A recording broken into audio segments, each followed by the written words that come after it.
विश्वं दर्पणदृश्यमाननगरी तुल्यं निजान्तर्गतम्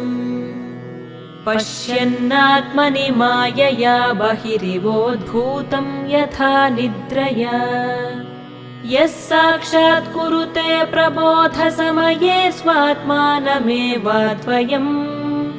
तस्मै श्रीगुरुमूर्तये नम इदं श्रीदक्षिणामूर्तये तस्मै श्रीगुरुमूर्तये नम इदं श्रीदक्षिणामूर्तये बीजस्यान्तरिवाङ्कुरो जगदिदं प्राङ्निर्विकल्पं पुनः